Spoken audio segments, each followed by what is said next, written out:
Bonjour. Comment faire dans une consultation juridique lorsqu'il vous est soumis comme difficulté de procéder à la neutralisation d'une clause limitative ou élusive de réparation? La première chose, bien entendu, c'est de vous assurer que vous êtes bien en présence d'une telle clause. La clause limitative ou élusive de réparation, c'est celle qui stipule que le contractant défaillant ne pourra pas voir sa responsabilité engagée au-delà d'un certain montant ou ne verra jamais sa responsabilité engagée pour le cas où il n'exécuterait pas correctement ses obligations. Une fois que vous avez vérifié que vous êtes bien en présence d'une clause élusive ou limitative de réparation, la deuxième étape va consister à vous demander comment faire pour la neutraliser. Il existe deux grandes façons de neutraliser la clause limitative de réparation. La première hypothèse, c'est celle dans laquelle vous identifiez que l'obligation sur laquelle porte cette clause élusive ou limitative de réparation est l'obligation essentielle du débiteur, celle pour laquelle vous avez choisi ce co-contractant-là plutôt qu'un autre. C'est son obligation essentielle, première chose.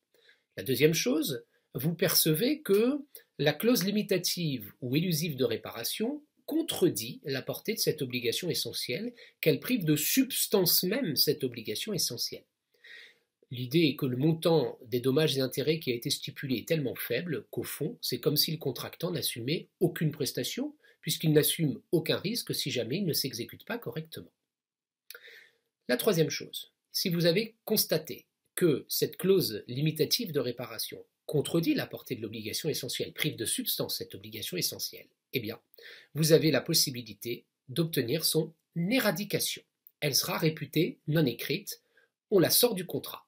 On applique le contrat en faisant abstraction de cette clause. Concrètement, cela signifie quoi? Cela signifie que le débiteur sera tenu de réparer l'intégralité des dommages qui ont été causés à la victime, dans le respect des autres règles de la responsabilité contractuelle et notamment la question de la réparation du dommage prévisible.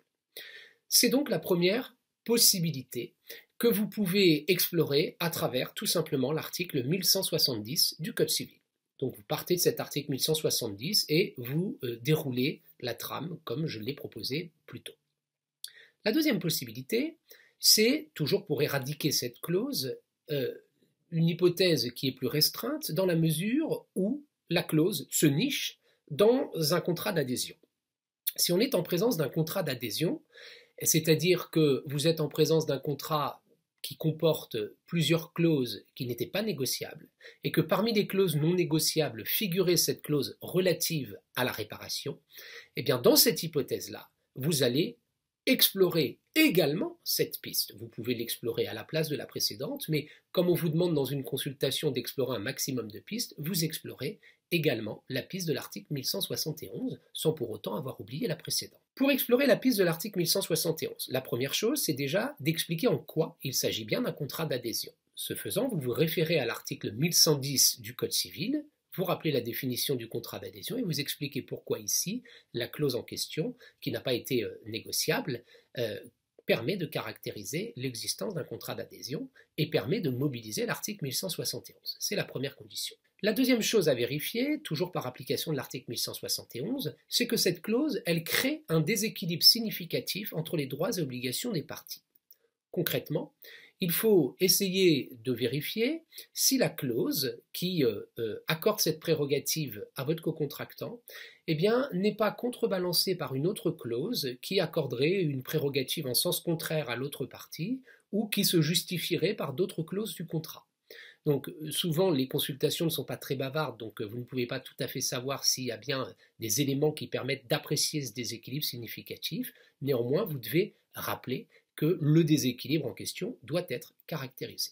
Attention, le déséquilibre significatif, l'appréciation de ce déséquilibre significatif ne peut pas porter sur l'appréciation de l'équivalence des prestations.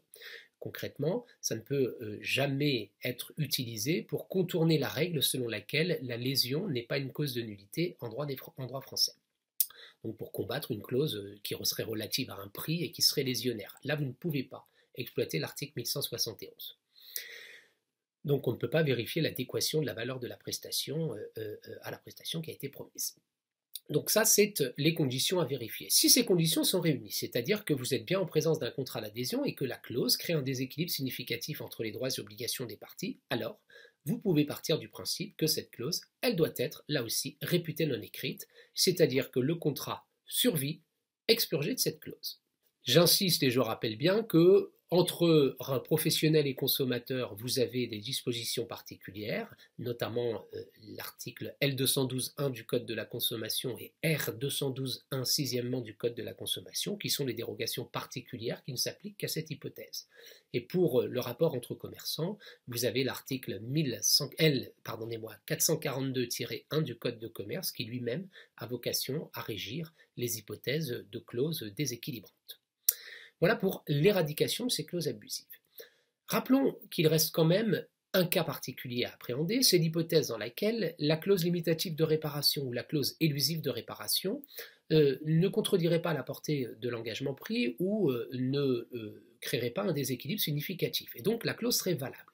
Il existe une autre possibilité pour neutraliser le jeu de la clause limitative ou élusive de réparation, non pas l'éradiquer, la sortir du contrat, mais simplement la neutraliser, c'est-à-dire empêcher qu'elle produise ses effets. Eh bien, c'est par recours à l'article 1231-3 du Code civil qui autorise, lorsque le débiteur a commis une faute lourde, c'est-à-dire une faute grave, qui témoigne de son inaptitude à remplir la mission pour laquelle on l'a choisi, ou encore lorsque le débiteur a commis une faute dolosive, c'est-à-dire que volontairement il ne s'est pas exécuté.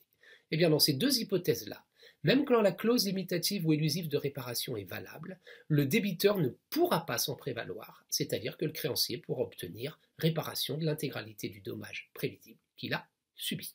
Je vous remercie pour votre attention. À bientôt. Au revoir.